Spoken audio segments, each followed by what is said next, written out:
It's good to see you. Well, we've never met. It's good to meet you. Yeah. Never met.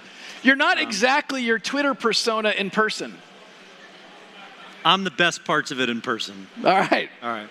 So when my team said that you were interested in doing a fireside chat, I couldn't believe it. And I want to thank you for showing up because I think it's an important conversation. We've obviously been at different sides of different discussions, to put it mildly, in the past couple of years. And but I think we're kind of aligned on the general state of play within the U.S. regulatory regime. So, Ripple's not without its share of critics. Folks have said, let me just kind of read some of the lines. Historically, Ripple has been called a scam, a fraud, a Ponzi scheme. Your regulatory engagement strategy has been compared to a drowning victim.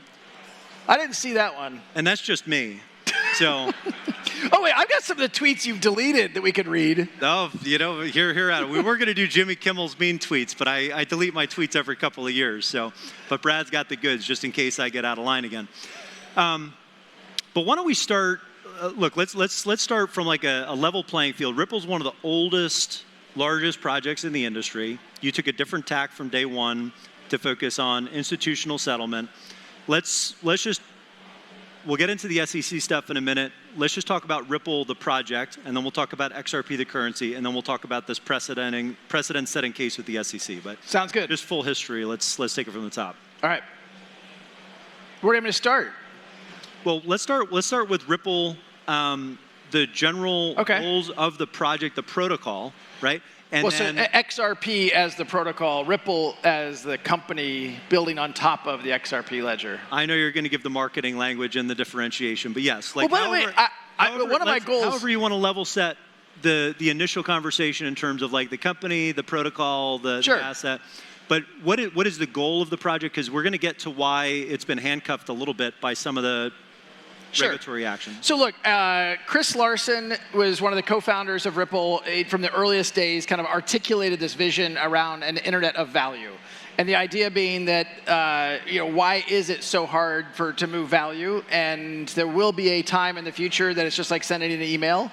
That friction is highest going cross-border. And rather than, as many projects, particularly in the early days, we're trying to build really a parallel financial system. Let's circumvent banks, let's circumvent governments. Ripple took an approach of, let's work with the government, let's work with banks, regulated financial institutions. And look, to some degree, in the earliest days, that's one of the reasons why Ripple was controversial, is because it was taking a bit of a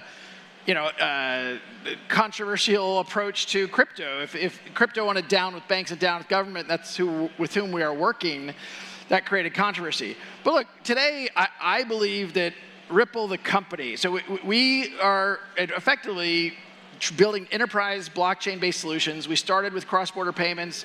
We sell to banks. We sell to financial institutions. We have billions of dollars of transactions going through RippleNet, through XRP, the product we call on-demand liquidity. I think Ripple is one of the few truly scaled crypto use cases that actually is solving a problem. It's not a science experiment. It's not in a testing phase. Again, we're if anything, we're trying to throttle growth right now. The demand is outstripping really our ability to serve that demand right now. In Q2, which was obviously a tough quarter for crypto at large, was a record quarter for Ripple. We obviously care a lot about the crypto ecosystem and the value of crypto broadly, but on the other hand, we're selling an enterprise solution, and if we're not solving a problem, people aren't going to buy it. Who are some of the other institutional players that are actually contributing to the network right now? Because if you look at data, if you look at how to actually process transactions, Ripple the company, runs a lot of the infrastructure right now. No, we don't. I think many people use. No, we don't. So let's correct that misperception. How do you break it down? Look, facts are important, right? And while we're here. Well, but look, and I think, I know we're kind of kidding around in the mean tweets. Look, the thing that I find frustrating is people throw shit out there, and it's like, that's not even true. Let's try to start with facts. So today, of the 155 validators on the XRP ledger, Ripple runs, I think, 6 out of 155 or something. So look, there's been a long time since Ripple, the company, meaning literally early, like 2012, 2013, 2014, there's been amendments passed on the XRP ledger that Ripple, the company, opposed. We can't, it's traditional open source software. We can't control it. And I think it's, again, one of those misperceptions that like, hey, let's make sure we understand this stuff before we throw stones. Look, the other thing I'll quickly say on this, I believe, and I've very publicly said, that one of the biggest things holding back crypto at large is tribalism. I mean, Ripple has invested in over 60 companies. We've invested hundreds of millions of dollars, close to $500 million, in about 60 different companies across the crypto landscape. Some of them are involved with XRP, some of them aren't. I truly believe all boats can rise, and I think the whole industry, frankly, needs to stop taking shots at each other and try to like support each other and try to actually help people be successful. Yes, there's some projects that compete against each other, but there's a whole lot of things that I just think we should spend a lot less time attacking each other and a lot more time worrying about the external environment, which recently you have obviously supported in the SEC lawsuit. We're going to get to that in a minute. All right. And but I think. Thank you. I'm curious to hear your take. In terms of ownership of XRP, Ripple has a disproportionately large share of the tokens. Would you agree with that? Well, so today we own just about exactly 50%. So I kind of know where your question's going here. Like, look, even in the earliest days, you've been involved with crypto for a long time. What's the right way to do distribution? I'm not coming at you the way that I think you think I'm about to. I'm asking, do you have a disproportionately large share? I think the answer is we own 50%. about 50%. Okay. It's as you know well, the vast majority of that, I don't know, call it 90% of that is in escrows. Mm-hmm. We can't control that. It's in an escrow. It unlocks once a month. We did this to kind of to eliminate the FUD that we somehow were able to control the XRP ledger. It's like, look, that's not true. But we do own roughly 50% of all the XRP. The other 50% is float out and involved with various people, various projects, what have you. Okay, so I would call that a disproportionately large amount, not by industry standards, but in general, if you're talking about a decentralized platform. What I think has changed in the last couple of years is more teams are starting with reserves. They call them token treasuries, whatever discovered assets, protocol assets, whether they're escrowed, whether they're subject to unlock, lock schedule, whether they're distributed to the early investors under a lock schedule or not. They're starting from no decentralization because it's someone's idea or some team's idea, and then they're gradually doing it over time. And you were definitely one of the first protocols, I think, that was disproportionately owned by one company. Yeah. And that's led to some of our disagreements in the past. But now it also puts you in this interesting position with the SEC where the case that we are on the same side of, you can be, Ripple, the company, can play a meaningful part in helping force the issue and figure out what the definitions are and where sane U.S. crypto policy should be. Yep. So I would love to just unpack the last few years of engagement with the SEC. Some of this you've spoken about, some of it I know you're going to be sensitive to, but you're going to be able to talk at a high level about this. What? But by the way, just to touch on one thing you just said, look, basically you can ask me anything because the vast majority, it's all public. Yeah. This is all public information. If you were trying to settle, you wouldn't be such an open book.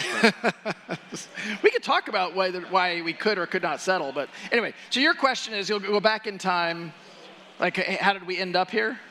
Yeah. So just walk through the genesis of engagement with the SEC pre-enforcement action, right? Yep. And let's catch people up to speed because people, you have to remember this was a point in time during the middle of the ICO boom. It was post-ICO boom by a year, right? This was 2020 that this enforcement. The lawsuit was filed December 2020, 2 days before Christmas. It was right before the changing of the guard of the Trump administration.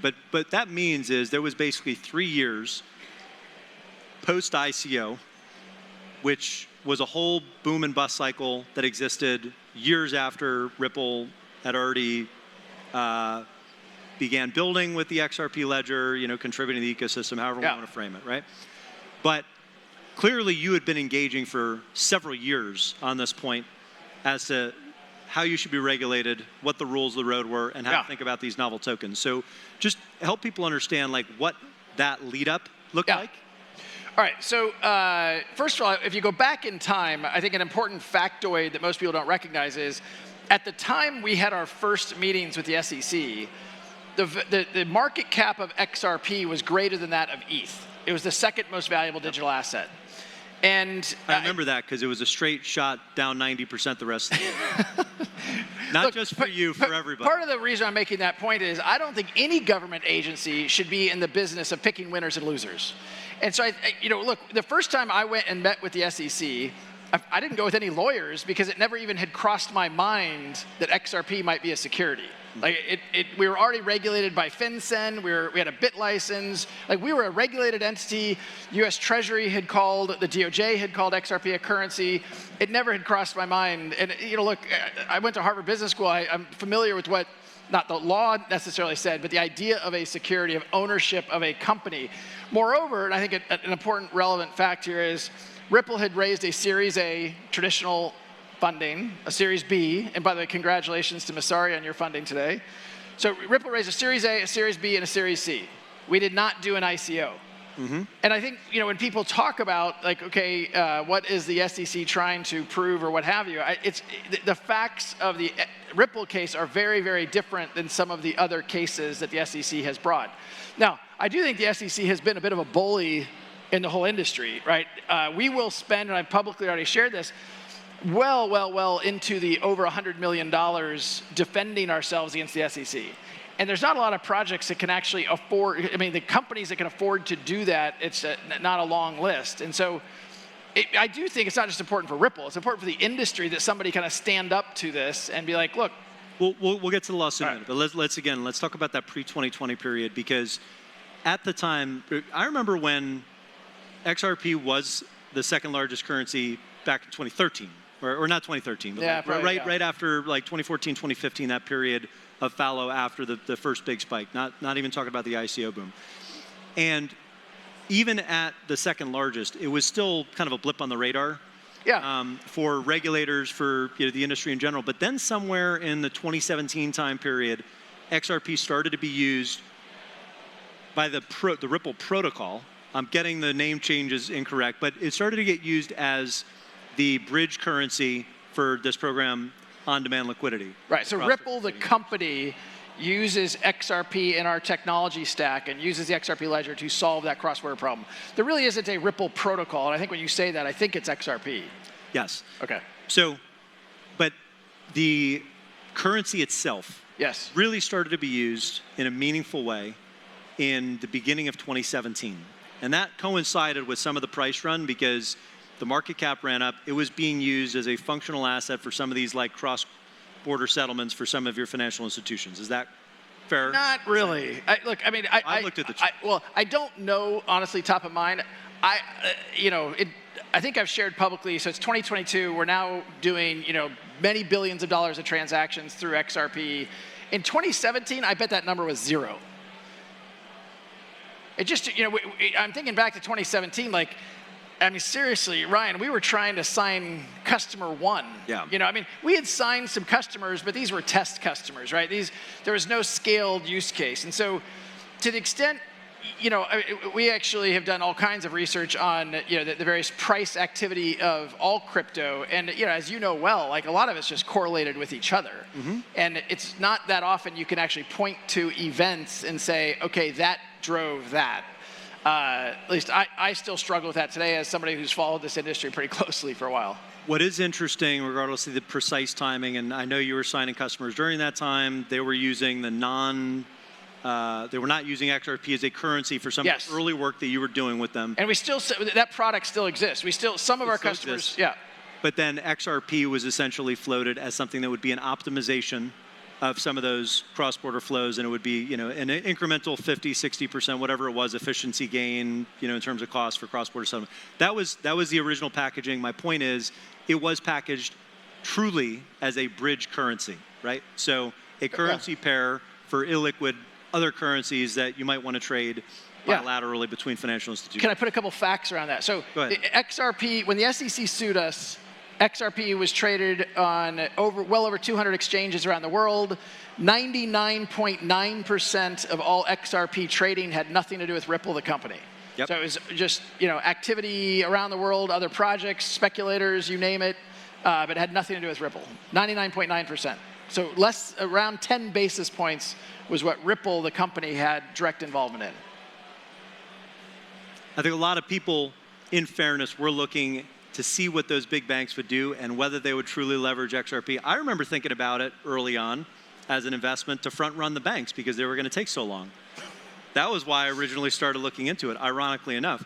But I do think it was positioned as like a speculative commodity, but it was never a security. It was never, to your point, it was never an ownership interest in the network. It was never an ownership interest in the company. There was a company that was very integrally involved in terms of driving some of these institutional customers, but even the demand that you all were driving was for a bridge currency as contemplated. Yeah. And I spent a little bit of time with your team talking about this, back then and even before 2017. Well, the closest comparison in that era, I think, was a company you worked at. Consensus, the company, was building on top of the Ethereum ecosystem and owned Ethereum. And I think was relatively speaking, the most comparable consensus is to Ripple as ETH was to XRP. And that both companies were active in those ecosystems trying to drive adoption. Well, I was only at consensus for like 8 weeks, so I'll let Joe fight that battle. But I think we agree on the substance of a bridge currency is not a security. And so the lead up and the discussions with the SEC, you didn't even bother going with your lawyers at first. You're having a frank conversation. You're doing the whole come in, talk to us, engage with us. You kind of got roped in to the honeypot. But did you get a sense, post-ICO crash, in some of your interactions with the SEC that things were starting to trend in the wrong direction? Or up until the day that things went sideways? No, we had a sense. I mean, look, so I remember when I first met with the SEC, the SEC had set up this innovation group run by one of Val Sapanic, and she became kind of the crypto czar. They were purportedly just, hey, we want to understand.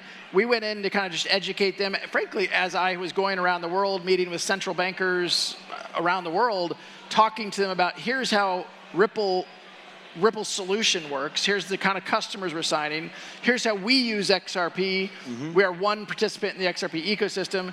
And so the first meeting I had, Jay Clayton was there, and not once did anyone say to me in this meeting that, and by the way, again, no lawyers from Ripple were there. It was me and David Schwartz. And there's never even a suggestion that XRP was a security. And I thought it was a very constructive meeting just to talk about how Ripple was using XRP and how the whole kind of crypto landscape looked. Now, to your question, when did we get a sense that the tone had shifted? About a year after that, we got a letter, and now lots of people have gotten these letters. In my judgment, the SEC has gone cuckoo for Cocoa Puffs and just blasting out these investigative letters. But the first letter we got was simply hey, we're looking into this, it's informal, we want your voluntary cooperation. And literally there's a sentence in there that says, we've made no determination about what we view XRP as, but we want to, blah, blah, blah. Now, what's interesting about that is, that happened, and I think in 2019 we got that letter, and we're like, oh, okay, more active engagement, we're happy to cooperate. And again, one of the ironies here, and I know you're pacing how we get into the lawsuit, but in that letter, it references there's been no determination made. Yet they sued us and me personally, suggesting that from 2013 to 2020, I should have known the whole time that XRP was a security. My attitude is I was in your office multiple times. Not once did someone tell me that they viewed XRP as a security. So it's a little bit, I think, and the judge involved in the case, and now I'm getting kind of in the deep end here just for a second. Just recently, the judge had a ruling about some discovery things, and she described the SEC, 1, as being hypocritical, 2, as not following a faithful allegiance to the law. That's a quote. This is a federal government agency that works for us, right? It's part of the government. We should feel outrage. The idea that now everything under Gary Gensler's view is a security is crazy talk. And I think it does go back to, I know I'm ranting for a minute, just give me one more second. Look, I think you have to go back to first principles. I mean, you can rant as long as you want about Gary Gensler. My marketing team is relieved. I see I'm getting looks over there. It's me, not him. Not me. Exactly, it's safe space. Look, I think we have to go back to first principles. the United States Securities Exchange Commission is granted authority by legislation from Congress. The 1933 Securities Act describes a security as an investment contract. So everybody talks about the Howey test. If you read the recent summary judgment motion, the point we're making is there's no investment contract. You don't even get to the Howey test. Ripple, the company, and Brad Garlinghouse, the individual, I didn't enter into a contract with anyone who bought XRP. There's no investment contract. If there's not a contract, how do you even get to the Howey test? So look, I do think the SEC's kind of gone cuckoo for Cocoa Puffs, and I do think in some positive way, it's catalyzing all of us to write to our legislatures, to donate to people we want to get elected, and I think the pendulum may swing in a little bit of a smackdown to the SEC. I think that's what folks are hoping for. One question I want to pose, because you brought up consensus.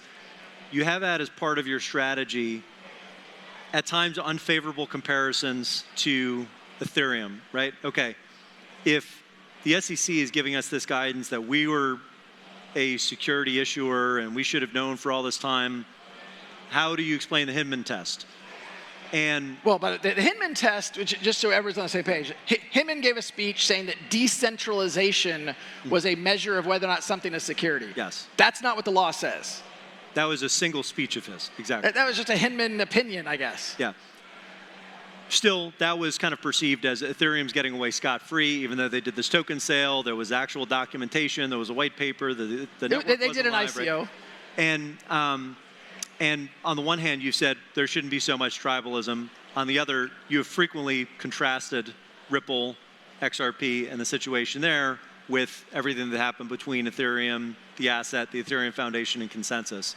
Well, so let me be, I'm going to set the record straight. There? Yeah. I personally own Bitcoin. I personally own Ethereum. I personally own XRP. Mm-hmm. I am long all of those digital assets and some others.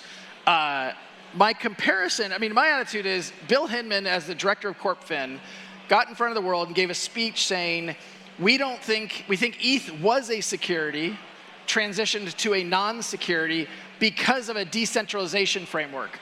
I looked at that and I remember sending an email internally at Ripple. I was like, hey, this is good news. XRP, is a decentralized open source digital asset. Ripple, the company, only controls a very small percentage of the validators on the network.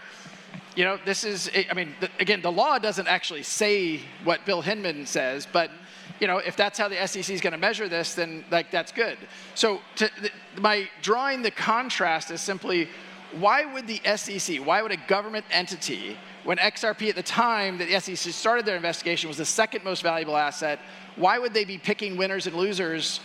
It's just not the role of a government. Well, not a capitalistic, not a democracy government. There's other governments around the world that might be in that business, but. And now, of course, apparently Ethereum is going back to not sufficiently decentralized because of the merge. If you well, the cuckoo for Cocoa Puffs is kind of like, how in the world can they say, because it went from proof of work to proof of stake, now all of a sudden it went back to being a security?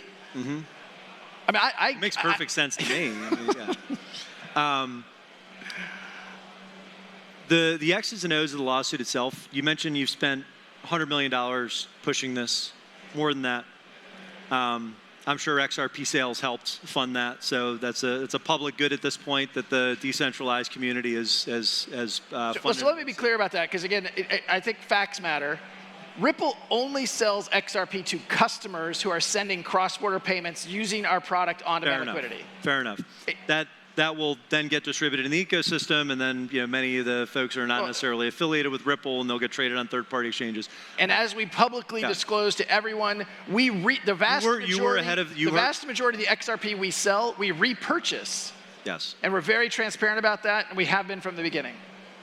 You were very early in the transparency reports. I will give you. Which kind of backfired, because the more transparent we were, the more people. Easier it was for guys like me to pick up on the disclosures. I get it. So, but the lawsuit itself, right?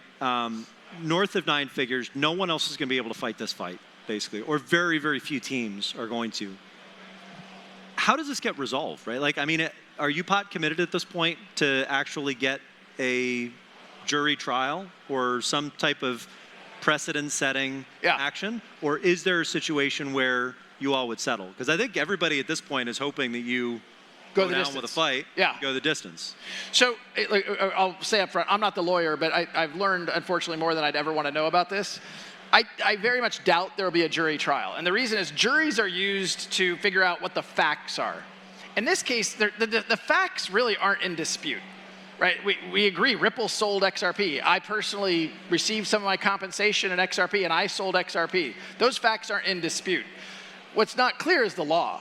And so what the government is saying, what we're saying with these recent filings of a motion for summary judgment is, look, accept the facts as they are, just rule on the law.